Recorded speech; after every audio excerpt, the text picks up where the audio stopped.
मैं तुम्हें तलाक देना चाहता हूँ। पति पत्नी की शिक्षाप्रद कहानी।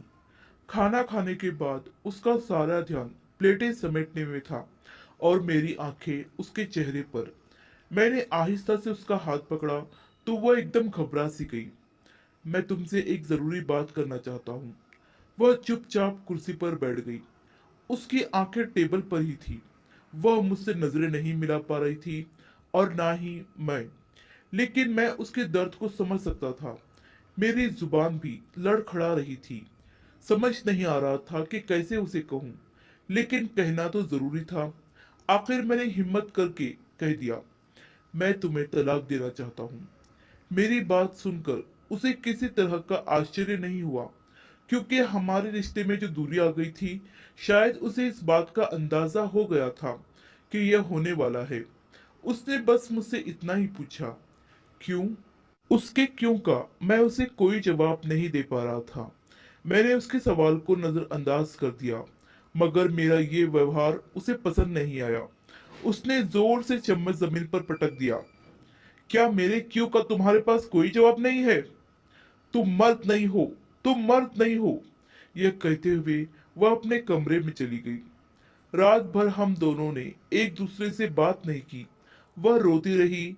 मैं जानता था कि उसके लिए जानना जरूरी है कि हमारे विवाहित जीवन को आखिर हुआ क्या है। मैं उसे कैसे बताता कि मेरे दिल में अब उसकी जगह किसी और ने ले ली है। अब उसके लिए मेरे दिल में कोई प्रेम भावना नहीं है।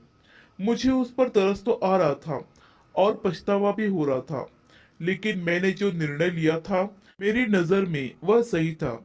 अगर मैं अपने रिश्ते को बाकी रखता तो मेरी पत्नी के साथ और मेरे साथ अन्याय होता, क्योंकि बिना प्यार का जीवन कैसा।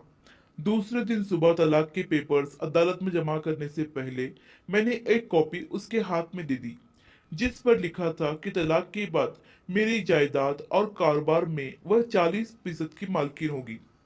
उसने एक नजर कागज पर डाली और अगले ही पल कागज को टुकड़े टुकड़े कर दिए और जमीन पर फेंक दिए। जिस औरत के साथ मैंने अपनी जिंदगी के 15 साल बिताए थे, वह एक पल में ही मेरे लिए अजनबी हो गई। मुझे बहुत अफसोस तो हो रहा था, क्योंकि इन 15 सालों में बहुत से कीमती पल हमने एक दूसरे के साथ बिताए थे। बहुत सी अच्छी और बुरी यादें जुड़ी थी। पर मैं भी क्या करता। अब मेरे दिल में किसी और ने अपना घर बना लिया था और मैं उसे किसी भी हाल में खोना नहीं चाहता था। मेरी पत्नी मेरे सामने पूरी तरह से टूटकर बिखर गई और चिल्ला चिल्ला कर रोने लगी। मैंने भी उसे रोने दिया ताकि उसका दिल हल्का हो जाए। अगले दिन मैं अपनी प्रेमिका के साथ सारा दिन बाहर घूमता रहा, क्योंकि मैं अपनी पत्नी से नजर नहीं मिला सकता था। शाम को जब मैं घर आया तो मैंने देखा कि मेरी पत्नी टेबल पर कागज फैलाए कुछ लिख रही थी। मैंने उस पर ध्यान नहीं दिया और ना ही कुछ, चुपचाप अपने कमरे में जाकर सो गया। सुबह जब मैं उठा तो उसने तलाक की कुछ शर्तें मेरे सामने रख दी। उसे मेरी दौलत जायदाद में से कुछ नहीं चाहिए था। वह बस 1 महीना मेरे साथ रहना चाहती थी, वैसे जैसे हम पहले रहा करते थे जब हमारी नई नई शादी हुई थी। और इन शर्तों की सबसे बड़ी वजह हमारा बेटा था, जिसकी परीक्षा चल रही थी और उसे हमारे तलाक के बारे में कुछ भी नहीं पता था।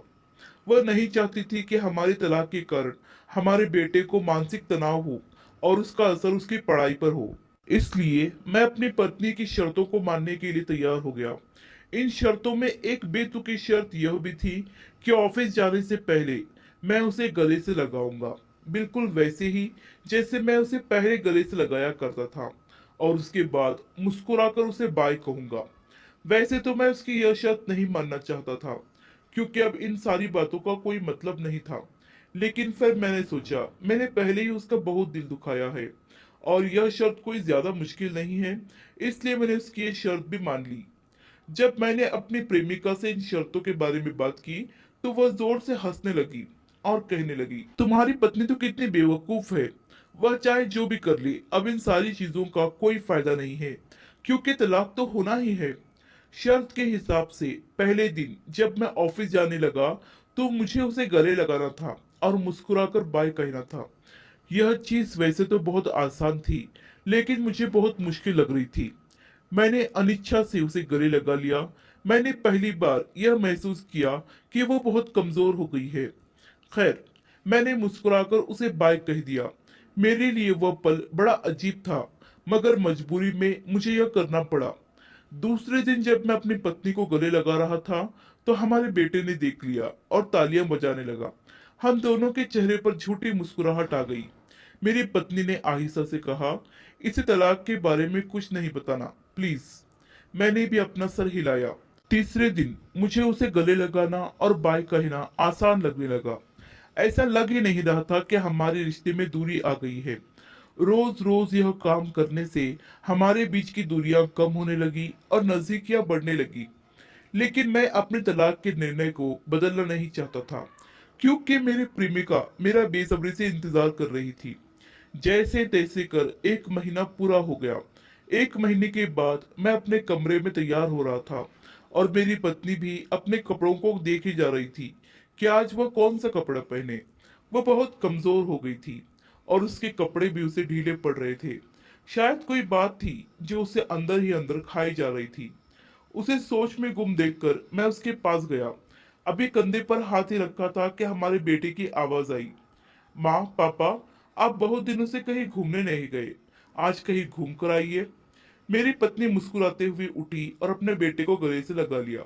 मुझे ऐसा लग रहा था कि जैसे कोई मुझे अंदर से झंझोड़ रहा हो और ये बार बार कह रहा हो कि देखो तुम्हारी कितनी प्यारी फैमिली है, तुम क्यों अपना जीवन बर्बाद करने पर तुले हो।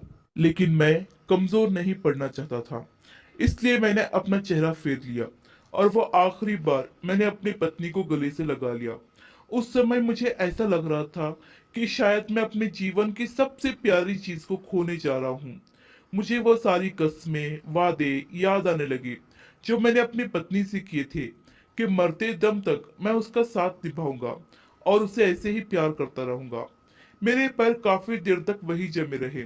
मन कर रहा था कि यह पल यही थम जाए, मैं अपनी पत्नी को ऐसे ही गले लगाकर रखूं।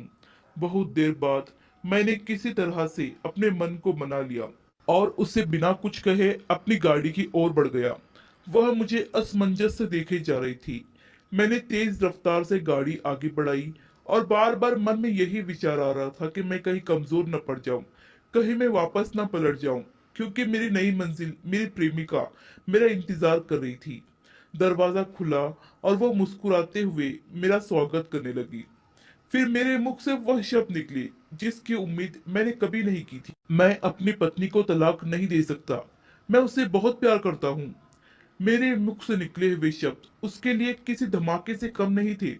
वह मेरे पास आई और माथे पर हाथ रखकर बोली, तुम्हारी तबीयत तो ठीक है ना, या तुम मजाक कर रहे हो। नहीं, मैं कोई मजाक नहीं कर रहा हूँ। शायद हमारा विवाहित जीवन बेरंग हो गया था, लेकिन मेरे दिल के एक कोने में अभी भी मेरी पत्नी के लिए प्यार जिंदा है। आज जब आखिरी बार उसे गले लगा, तो ऐसा लग रहा था कि जैसे मैं अपनी किसी प्यारी चीज को हमेशा के लिए खो रहा हूँ।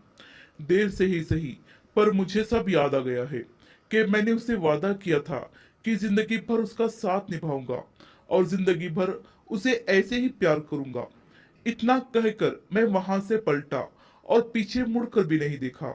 मेरे चेहरे पर एक अलग सी खुशी थी और दिल में एक सुकून। मैं अपने पति पत्नी के रिश्ते को फिर से जोड़ने जा रहा था और एक नई शुरुआत करने जा रहा था।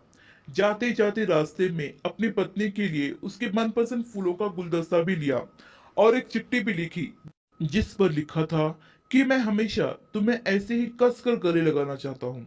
अब कभी तुमसे किया हुआ कोई वादा नहीं तोड़ूंगा। मुझे माफ कर देना माय डियर वाइफ। मैं अपने घर में दाखिल हुआ और दौड़ते हुए सीढ़ियां चढ़ने लगा। मेरे चेहरे पर बहुत खुशी थी और मेरे पास अपनी पत्नी को देने के लिए जीवन का सबसे बड़ा उपहार। मैं उस कमरे में पहुंचा जहां मेरी पत्नी थी। बस कुछ ही कदमों की दूरी थी। तभी अचानक जिंदगी की डोर मेरी पत्नी के हाथ से सरक गई। कई महीनों तक कैंसर की बीमारी से लड़ते लड़ते आखिर वह जिंदगी से हार गई। ना ही कभी उसने मुझे अपनी बीमारी के बारे में बताया था और ना ही कभी मैंने उससे पूछा, क्योंकि हम दोनों के बीच ज्यादा बातें भी नहीं होती थी। जब उसे मेरी सबसे ज्यादा जरूरत थी, मैं किसी और के दिल में अपने लिए मोहब्बत तलाश कर रहा था। उसके मौत के साथ ही एक बड़ा दुखों का पहाड़ मेरे सर पर टूट पड़ा और एक पल में मेरी सारी दुनिया ही उजड़ गई। वह जानती थी कि उसके पास ज्यादा समय नहीं है। कहीं ऐसा ना हो कि उसकी मृत्यु से पहले ही हमारी तलाक का असर हमारे बेटे के दिलो दिमाग पर पड़े और कहीं वो अपने पिता से नफरत ना करने लगे। इसलिए पिछले 1 महीने में उसने हमारे बेटे की नजरों में मेरी छवि एक केयरिंग और लविंग हस्बैंड की बनाई थी, जो सच नहीं था। और शायद इस बात का पछतावा मुझे जिंदगी भर रहेगा। अब उसके बिना मेरा जीवन एक श्राप बन जाएगा। यह कहानी उन लोगों के लिए है जो अपने बेरंग रिश्तों में रंग भरने के बजाय उससे दूर भागने की कोशिश करते हैं। कई बार हम ये समझने में देर कर देते हैं कि नए रिश्ते बनाना ज्यादा सही है या पुराने रिश्तों को भरना। इसका फैसला आपके हाथ में जरूर है, लेकिन कहीं ऐसा ना हो कि आप समय रहते फैसला ना कर पाए और इस देरी में आपके हाथ हमेशा के लिए खाली रह जाए। तो देर ना करें। कहानी पसंद आई हो तो लाइक, सब्सक्राइब और शेयर करना बिल्कुल भी ना भूलिए। कहानी सुनने के लिए आपका बहुत बहुत धन्यवाद।